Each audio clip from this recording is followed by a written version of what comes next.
আজকের গল্প বুড়ি। আমি বাবলু আপনাদের গল্প শোনাচ্ছি। গল্প বুড়ি, শেষ পর্ব। সুকান্ত বাড়ি ফিরে তার বারে বারে মনে হয়, না, এইভাবে বুড়িকে এত ভারী ভারী কথা বলা উচিত হয়নি। পরদিন সুকান্ত একটা নীল পাড়ের সাদা থান শাড়ি কিনে অফিসের টেবিলে ড্রয়ে রেখে দেয়, এই ভেবে যে বুড়িকে এটা দেবে। যথারীতি পরের সপ্তাহ শনিবার দুপুর হতেই আবার বুড়ি হাজির হয়, এক হাতে লটারির টিকিট আর এক হাতে লাঠি।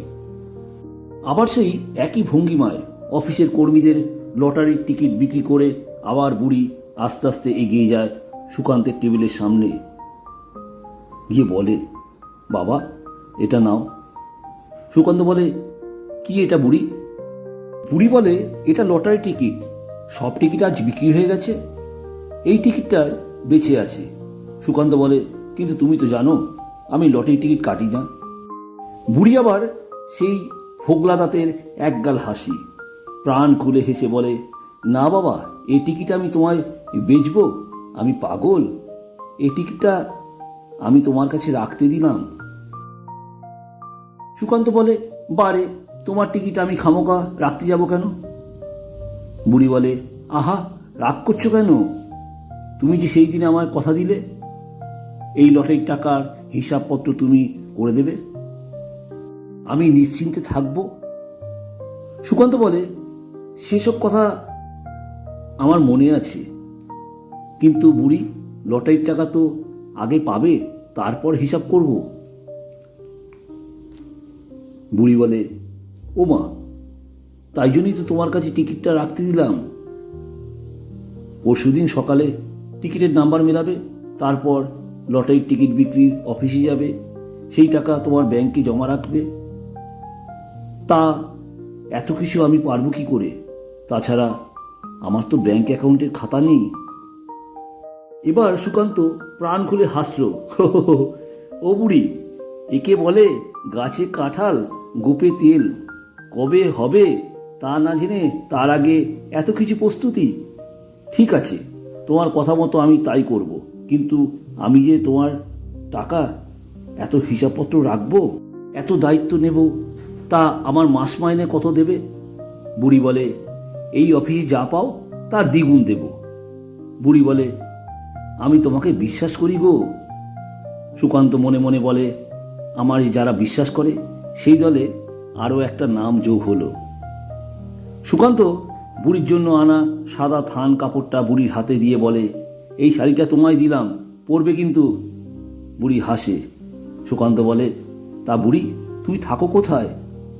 বুড়ি নিজের হাতটা উঁচু করে বলে, ওই দিকের রাস্তার পাশে, সামনের বস্তিতে।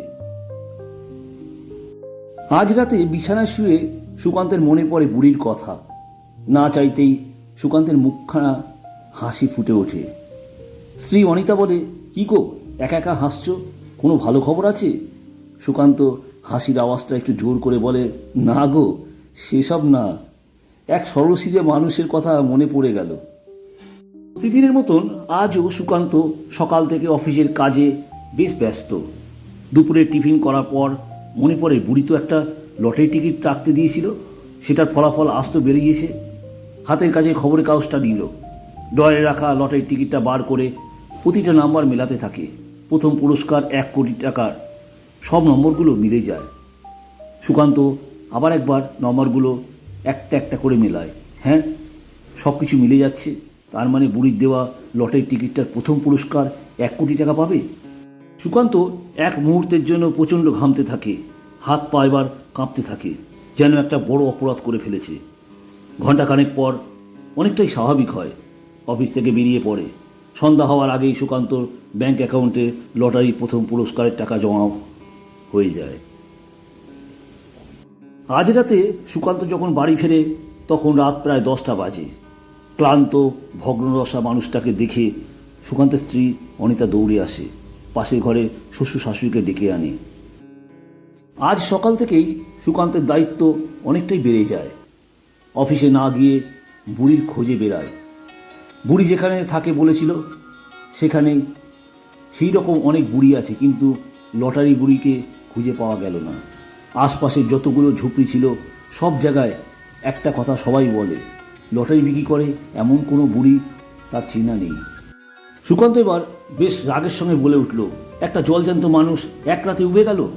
এইভাবে সুকান্ত প্রায় 1 মাস ধরে কলকাতার প্রায় সব বস্তিগুলো চষে ফেলেছে। এমনকি বহু হাসপাতাল থেকে নিরাশা হয়ে ফিরেছে। বাধ্য হয়ে রেল স্টেশনে বহু বস্তিতে রান্না করা খাবার দান করেও সেই বুড়ির দেখা পাওয়া গেল না। আজ 20 বছর পর অনেক কিছু পরিবর্তন হয়েছে। সুকান্তর বয়স হয়েছে, মাথার চুলের পাক ধরেছে, কিন্তু আজও অলক্ষ্যে সুকান্ত দুফোঁটা চোখের জল ফেলে। বুড়ি, তুমি কোথায়? আমার লেখা গল্প বুড়ি এখানে সমাপ্ত। আমার গল্প শুধুমাত্র বিনোদন না ভেবে আসুন না আমি আপনি আপনারা এমন একজন পিতা, স্বামী, বন্ধু হতে পারি। বড়দের সম্মান, ছোটদের ভালোবাসা, আমাদের ব্যক্তিত্ব এমনভাবে বিকশিত করতে পারি যাতে মহিলা ও শিশুরা আমাদের সাথে সুরক্ষিত ও সম্মান বোধ করবে।